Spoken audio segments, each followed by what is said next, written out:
안녕하십니까, 홍쌤입니다. 주식보다 기업, 오늘의 강의 시작하도록 하겠습니다.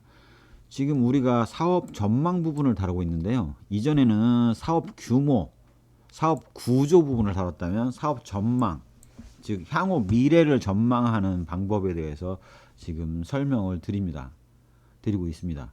그래서 이제 이전 시간에는 외부 환경 요인의 정치, 경제, 사회, 문화, 기술 요인들이 그 사업에 미치는 영향들을 살펴봤고, 오늘은 그 산업 요인이 미치는 영향을 살펴보려고 합니다. 그런데 이런 그 산업 요인이 기업에 미치는 영향도 우리가 기업 규모 내지는 구조에 미치는 영향, 두 번째는 성장에 미치는 영향, 세 번째는 사이클에 미치는 영향, 네 번째는 기타 변동성에 미치는 영향을 살펴볼 수 있는데요. 특히 이제 오늘 설명드리는 거는 성장의 부분에 대해서 주안점을 두고 말씀을 드릴 계획입니다.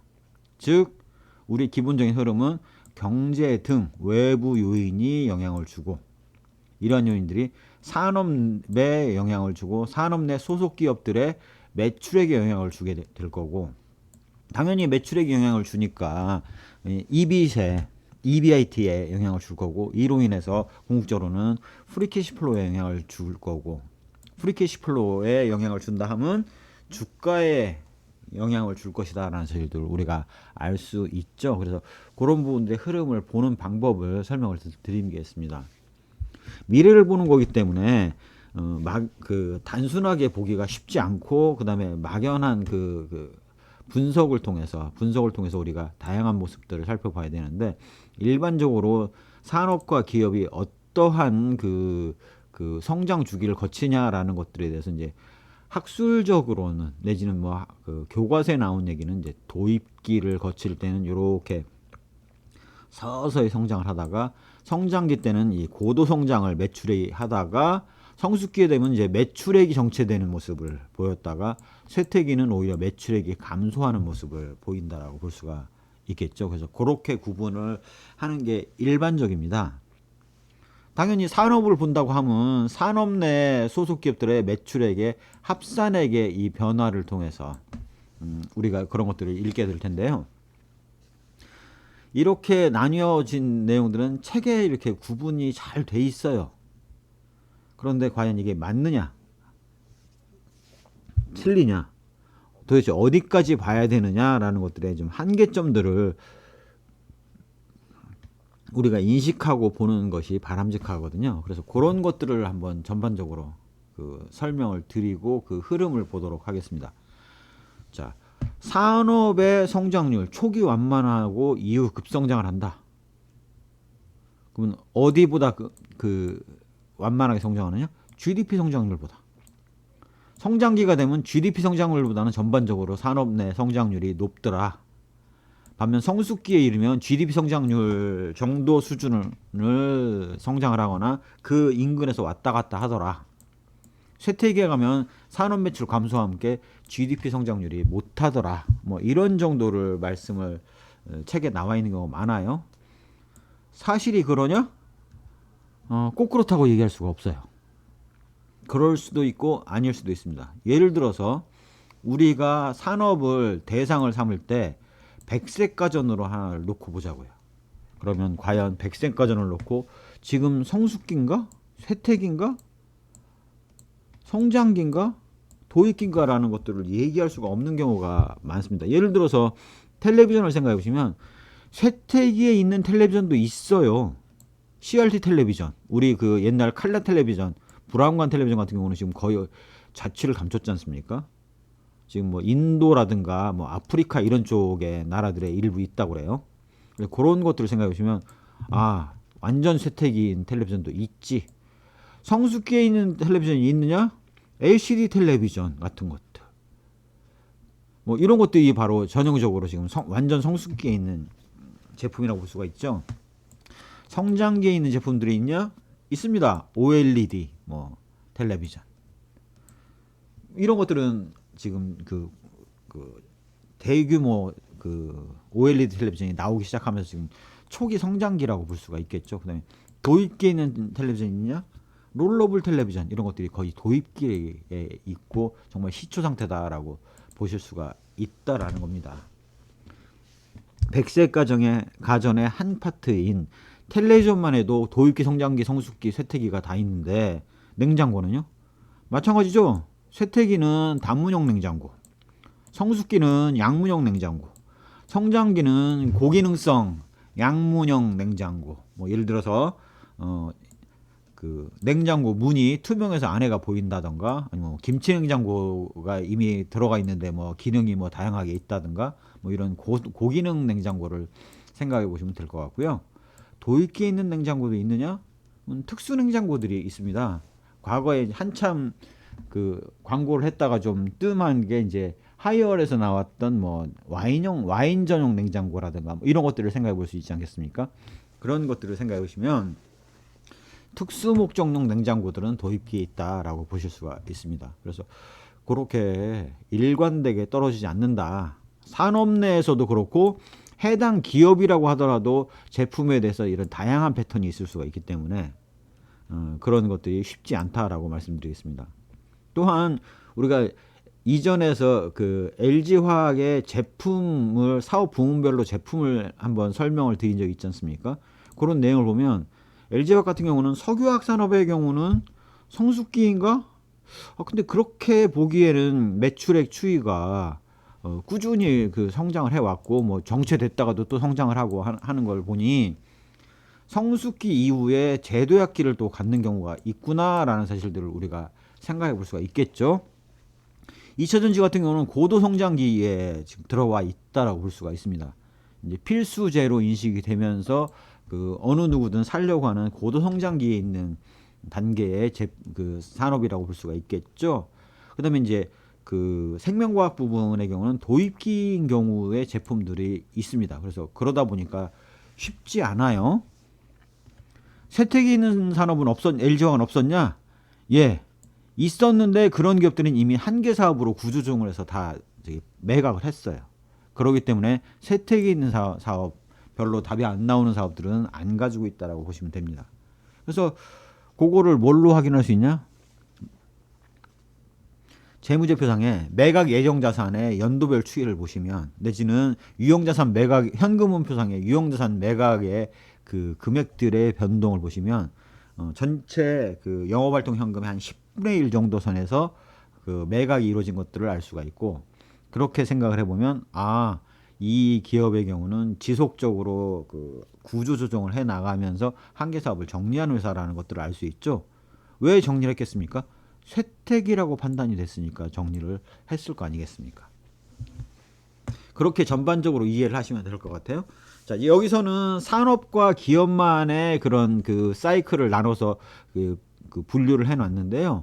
경제도 나라의 성장 단계에 따라서 우리가 그런 걸 볼 수가 있죠.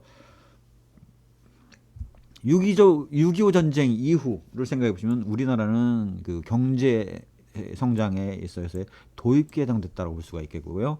70년대 포철이나 석유화학 공업단지들을 만들어서 그 수출을 통해서 그 가발 수출, 그다음에 이제 그런 것들 더 나아가서 이제 석유화학 공업단지나 그 철강을 통해서 만들어냈던 것들은 성장기이고, 이게 그 88년도 이후에 90년대에 들어서는 성숙기에 이르렀다라고 보는 경향이 있기도 하죠. 하지만 정말 성숙기냐? 그렇게 보기는 좀 애매한 점이 있습니다. 물론 우리가 OECD 가입 이후에 선진국의 문턱에 진입을 했냐 못했냐, 요즘은 다 진입했다라고 얘기하고 있죠. 선진국이라는 거의 의미가 바로 성숙기에 진입을 했다라는 얘기하고 크게 다르지 않게 느껴지시리라고 생각이 됩니다. 그래서 그렇게 보시면 될 것 같고요. 물론 여기서 일본처럼 잃어버린 30년 잃어버리면 이제 쇠퇴기로 가고 있죠. 물론 쇠퇴기로 간다라고 해서 꼭 그 나라가 망한다는 뜻은 아닙니다. 그래서 그런 흐름들 안에는 기업에도 있지만 산업에도 있고 경제, 나라에도 있다. 그러한 흐름 추이에 맞춰서 이 산업의 발전 단계가 달라지게 되고, 산업의 발전 단계가 달라짐에 따라서 사업의 이런 도입, 성장, 성숙, 쇠퇴가 달라지는 영향을 미치게 됩니다. 당연히 사업의 매출에 영향을 주면 매출 원가와 이런 요소들이 가만히 됐을 때, 그다음에 자본적 지출 규모와 수익적 지출 규모들이 가만히 됐을 때 프리 캐시 플로우도 바뀔 수밖에 없겠죠. 이미 말씀드렸다시피 어느 산업이 어느 기회에 있다라는 거를 구분할 수가 없다라는 얘기 말씀을 드렸고, 산업에 내에서도 그렇지만 기업에서도 어느 단계에 있다는 걸 구분하기 어렵다라는 말씀을 드렸죠.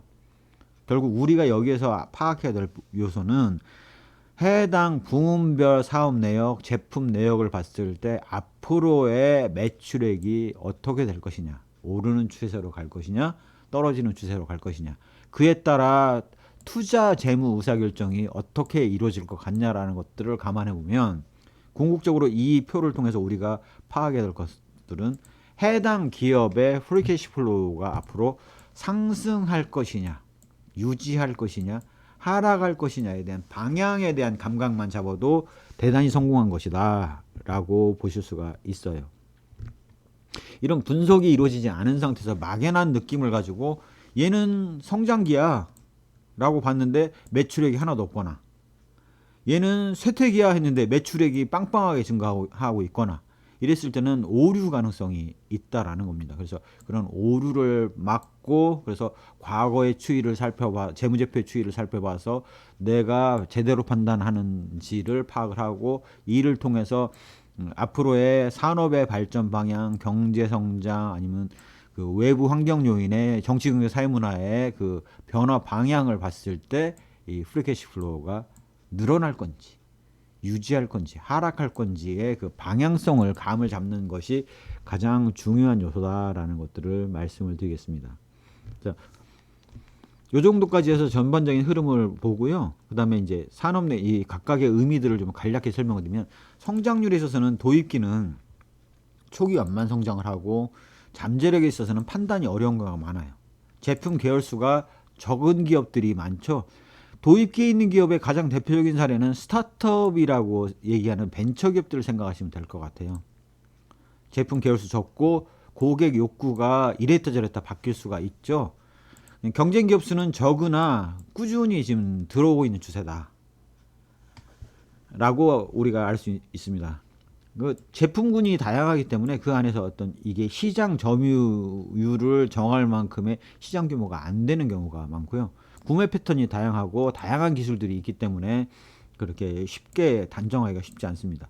시장 진입은 아직 누가 강자가 없기 때문에 시장 진입은 용이한데, 그 시장 자체가 없어질지, 존속할지, 성장할지 자체를 판단하기 어렵다라는 한계점들이 있습니다. 기술력에 있어서는 많은 기술들이 경합을 하고 있고, 점차 그 경제성이 떨어지는 기술들은 이제 도태되어 나가는 과정을 거치겠죠. 그렇게 보실 수가 있습니다. 성장기 기업들을 보시면 GDP 성장률보다 높게 성장하는 경우가 많고, 대개는 고성장을 하기 위해서는 수요가 뒷받침이 돼야 되죠. 그래서 수요가 초과된 상태, 그 다음에 제품은 수요에 걸맞게 다양화되면서 제품 수가 이제 급격하게 증가하고 있습니다. 또한 성장을 하고 있기 때문에 그 여타 기업들도 성장을 같이 하겠죠. 그래서 불안정하고, 그다음에 그 중에서 잘 나가는 기업과 못 나가는 기업들 간의 그 이합 집산이 이루어지면서 도산과 합병이 증대를 하게 됩니다. 시장 점유율에서는 과점 상태인 경우가 많죠. 즉 소수 몇몇의 기업이 시장 대부분을 차지하고, 나머지 이제 그 의미 없는 그 점유율을 갖고 있는 기업들이 이제 들어와 있는 상태다라는 정도로 이해를 하실 수가 있고요. 공격적인 수요와 약한 가격 민감도. 왜? 많이 팔려고 하기 때문에 가격을 별로 낮춰주지 않아도 판매가 잘 이루어지지 않습니까? 그래서 가격에 대한 민감도가 낮은 편이에요. 그다음에 시장 진입이 용이하지만 대신 그 강자가 여럿이 자리를 잡고 있기 때문에 경쟁도가 높아서 시장 진입이 만만하지는 않다. 생산 공정의 경우가 기존의 그 경쟁 업체들이 잡고 있으면서 생산 라인을 확장해서 넓혀 나가고 있습니다. 특히 이제 수출 기업의 경우는 현지 그 생산 공장 등을 건설을 하면서 생산을 늘려나가고 있는 단계다라고 보실 수가 있겠죠. 성숙기에 있는 기업들의 경우는 GDP 성장률 정도나 이제 그거에 좀 조금 못한 정도의 그 성장을 하고 있는 산업이라고 볼 수가 있고요. 전반적으로 경기에 따른 그 의존하는 경향이 있습니다. 즉 경기 민감도가 좀 높은 편에 속하기가 쉽죠. 잠재력에 대해서는 판단이 이미 누가가 시장 내 플레이어인지를 알고 있기 때문에 판단이 용이하고 선도 시장 자체는 이미 포화되어 있다라고 알 수가 있습니다. 즉 과점 시장으로 돼 있는 데들은 이미 포화 상태고 이제 나머지 그 작은 기업들이 이제 소액의 그 매출을 발생시키고 있는 정도다. 제품 계열수는 이미 안 팔릴 것은 다 팔려 나갔기 때문에 안정화되어 있는 상태에서 거의 그 별 변화가 없는 상태가 되겠고요. 경쟁 기업수도 마찬가지로 없어질 부분 없어지고 그다음에 서로 치고받고 하면서 매출 경쟁을 하다가 지금 이제 어느 정도 안정화된 단계를 생각해 보실 수가 있겠습니다. 뭐 가장 대표적인 예가 우리나라의 그 이동통신업에 해당되는 SKT, KT, 그다음에 LG U+죠. 그냥 뭐 숫자 확인 안 해봐도 지금 SKT가 시장 점유율 50% 꾸준히 유지하고 있는 상태 아니겠습니까? 시장 점유율이 정체되어 있고 틈새 시장에 경쟁을 하기 때문에 소규모 기업들은 일부 존재를 하는 겁니다. 근데 이제 구매 패턴을 보면 특정 공급자 위주로 좀 몰리는 경향을 가지고 있고요. 가격 민감도가 높습니다. 단가 인하가 이루어지면 바로 거래선을 바꾸게 되는 거죠. 그만큼 제품 차별화가 잘 안 된다라고 보시면 될 것 같습니다. 시장 진입 어렵습니다. 이미 다 자리를 잡고 있어서 만약에 들어오려고 했을 때는 이제 카니발라이제이션이라고 얘기를 하죠. 단가 인하를 통해서 그 기업을 죽여버립니다. 그래서 경쟁 업체 확립이 돼 있고 다만 소수의 경쟁자가 확립이 되면 더 이상의 이런 경쟁 업체를 죽이는 일은 오히려 손해라고 볼 수가 있습니다. 삼성전자, 하이닉스 반도체, 마이크론 이런 데들이 3자가 D램 산업 쪽에서 자리 잡고 있고 그 이상의 그 마이크론을 없애려고 하거나 치킨 게임을 통해서 경쟁사들을 없애서 독점을 하려고 하지 않지 않습니까? 그렇게 할 필요도 없고 그렇게 해봐야 독과점 규제를 받으면서 손해만 발생을 하죠. 그래서 그 경쟁 업체가 이미 확립이 돼 있는 상태다. 기술력, 생산효율성 개선이 관건이다. 새로운 어떤 제품을 내거나 이런 것들이 별 의미가 없다라고 말씀드릴 수가 있겠습니다. 쇠퇴기의 경우는 산업 매출이 감소하고 있고 포화 상태에서 공급 초과이고 제품 계열수가 자꾸 기존의 경쟁자들이 자꾸 떨어져 나가면서 오히려 제품 계열수는 줄어들고 두는 경향을 보이게 되고 경쟁 기업수도 도태되어 나가면서 없어지고 있다라고 보실 수가 있습니다. 한계 기업 퇴출이 되면서 잘하는 기업 한계 쪽 하나로 이제 시장 점유율이 몰리죠. 그런 현상을 나타내고 있더라라는 거고요. 구매 패턴에서 경우에는 사갈 사람도 이미 정해져 있고 판매하는 사람도 이미 정해져 있기 때문에 이들 간의 연계 관계가 정해져 있다라고 보실 수가 있습니다. 시장 진입에 따른 인센티브는 낮죠. 왜냐하면 자꾸 쪼그라드는 산업에 들어가서 경쟁을 하면 손해만 나지 않겠습니까? 그래서 이제 그 진입의 인센티브 자체가 별로 동기 자체가 없다. 그다음에 이제 기술력에 있어서는 기존에 이제 그 수익성을 개선하기 위해서 생산 효율성을 추구한 데서 하던 데서 더 나아가서 신기술을 통해서 쇠퇴기를 극복할 수 있는 방안을 도출하려고 노력하고 있는 상태다라고 말씀드릴 수가 있습니다. 이러한 도입기에 있는 기업들의 이제 특성을 보면 마케팅 비용이 높고 생산 원가가 높고 설비가 아직은 과잉 설비를 갖고 있죠. 무슨 얘기냐? 최소 설비 단위가 있습니다. 한번 공장 만들 때 생산 가능한 액수가 있기 때문에 그거의 수요가 미치지 못하면 설비가 과잉일 수밖에 없는 거죠. 약간의 수출이 발생하고 있고 이 스타트업이라는 거에 의미하는 바와 같이 위험 부담이 높습니다. 내일 망해서 없어져도 이상하지가 않은 거죠. 마진율은 높기 때문에 그 사업을 추진하고 있지 않겠습니까? 다만 시장 규모가 있는지는 좀 측정 자체가 어렵다는 한계점이 있죠. 현금흐름은 지금 투자가 계속 진행되고 있는 상태이기 때문에 마이너스인 상태고 꾸준히 자금 모집이 필요하고 그렇기 때문에 지금 스타트업들이 자금 모집을 위해서 뭐 벤처 투자를 받거나 뭐 엔젤 투자자들을 찾으러 다니지 않습니까? 그런 것들을 생각해 볼 수가 있어요. 도입기에 있는 기업들의 경우는 시장 점유율 확대를 위한 기술 개발에 초점을 두고 있습니다. 즉 시장 점유율을 늘려서 적정 규모의 매출액이 발생을 하게 되면 과잉 설비에 따른 그 고정비 부담을 커버할 수 있게 되고, 그렇게 해서 흑자 전환할 수 있는 가능성을 추구하고 있다라고 보실 수가 있겠습니다. 성장 기업의 경우는 마케팅 비용은 높아요. 알리면서 지금 판매량을 계속 알릴 때마다 지금 판매량이 계속 늘어나지 않습니까? 그래서 마케팅 비용은 늘지만 판매량이 늘면서 매출이 늘기 때문에 그거의 그 마케팅 비용이 판매량 대비 마케팅 비용은 오히려 떨어지는 상태다라고 볼 수가 있습니다. 양산 체제를 구축을 하다 보니까 시장 수요가 늘어나면, 현재 성장기인 이유 자체가 수요가 생산 설비보다 더 높아서 그런 거 아니겠습니까? 지금 2차 전지 산업이 지금 현재 그런 상태죠.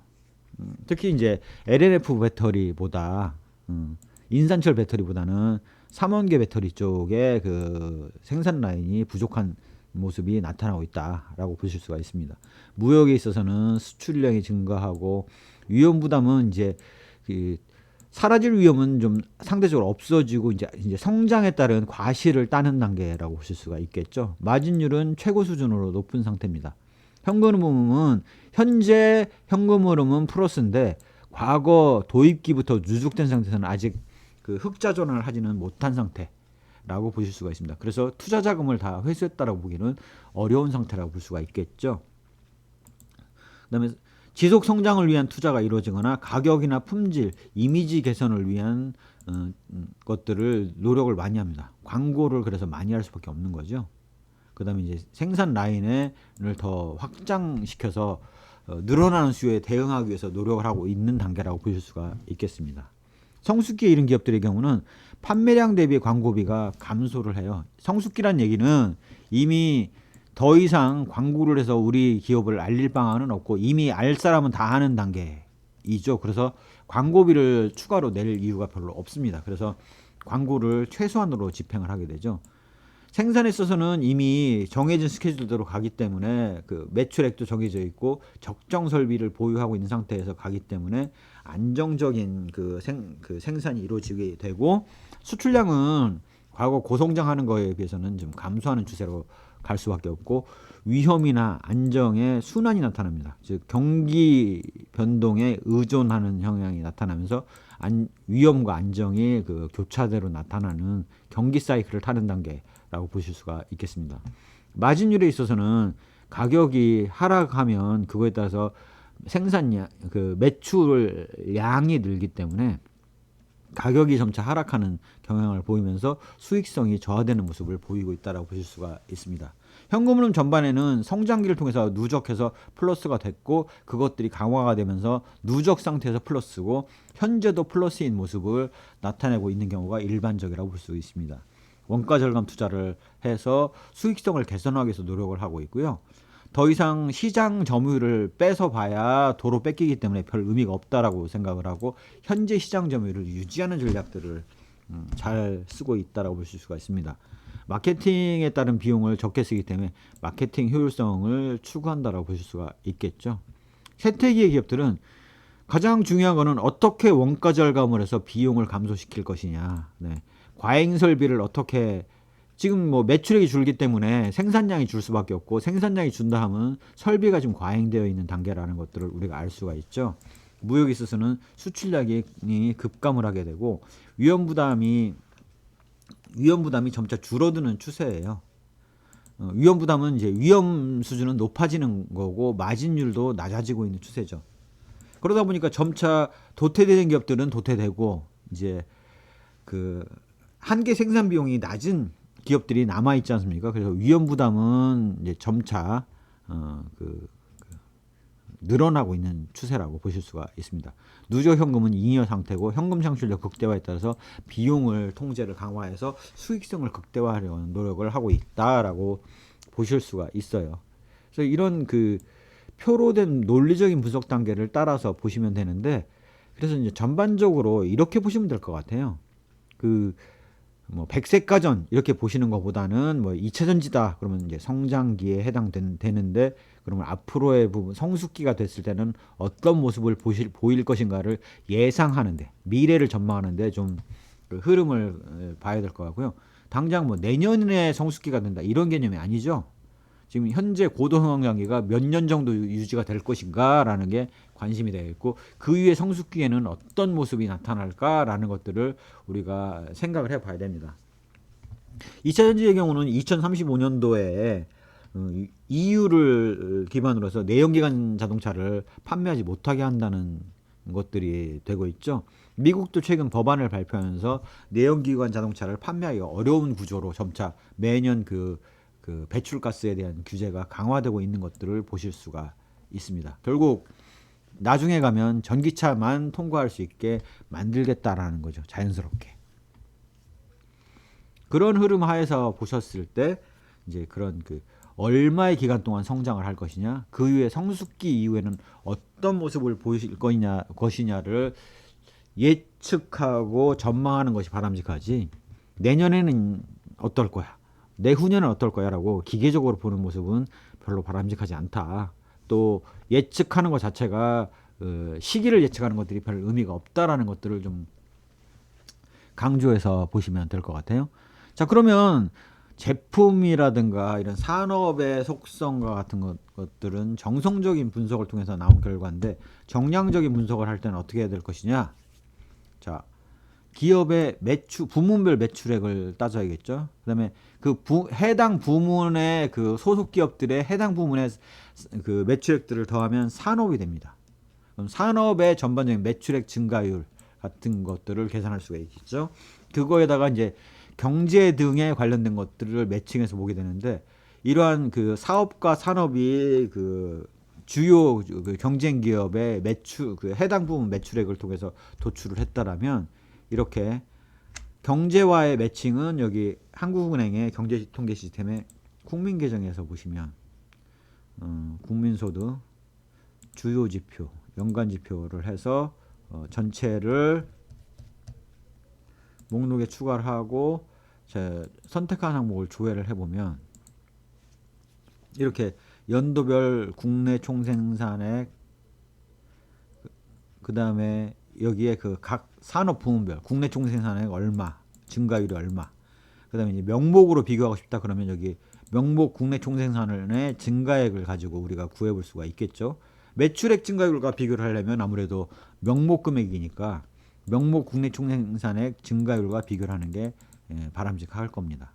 그 다음에 이제 농업, 어업, 광공업, 제조업, 전기가스업 및 수도업, 건설업, 서비스업에 관련된 부분들이 있기 때문에 그 해당 기업이 소속한 가까운 기업과의 이런 매출액 증가율과의 매칭을 통해서 차트를 그려보시면 경기 민감도가 어떻게 나타나는지, 해당 산업 대비에 이 기업이 더 잘했는지 못했는지를 구분해 보는데 도움이 된다라고 말씀드릴 수가 있겠습니다. 그래서 그런 것들을 좀 참조를 하시고요.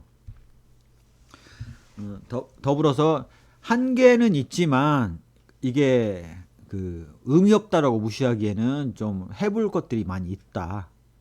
그 다음에 그런 것들의 데이터를 통해서 확보를 해서 파악을 해봄으로써 내 자신이 논리적으로 분석한, 탑다운으로 분석한 내용이 바텀으로 했을 때 맞게 나타나는지를 통해서 내 분석의 오류를 점검할 수 있다라는 사실들을 말씀을 드리겠습니다. 실상 이렇게 미래를 전망하는 부분은 쉽지 않아요. 그래서 그러한 이런 인더스트리 라이프 사이클, 프로덕트 라이프 사이클, 뭐 컴퍼니 라이프 사이클, 이런 것들을 본다라는 것들은 좀 쉽지 않고요. 대신 우리가 오히려 초점을 둬야 될 거는 경제, 산업, 사업의 성장 추이가 어떤 패턴으로 나타나느냐, 이에 따라서 프리 캐시플로우는 어떻게 나타날 것이냐를 전망하는 것이 훨씬 더 바람직하다. 그 다음에 이제 가장 중요한 것들은, 그래서 이러한 흐름을 봤을 때 앞으로의 매출액이 상승할 것이냐, 유지할 것이냐 하락한다라고 봐야 될 것인가에 대한 전망이 훨씬 더 중요하다는 얘기를 강조해서 설명을 드리겠습니다. 예, 제 수업이 도움이 되셨다면 구독, 좋아요, 알람 설정 부탁드리겠습니다. 감사합니다.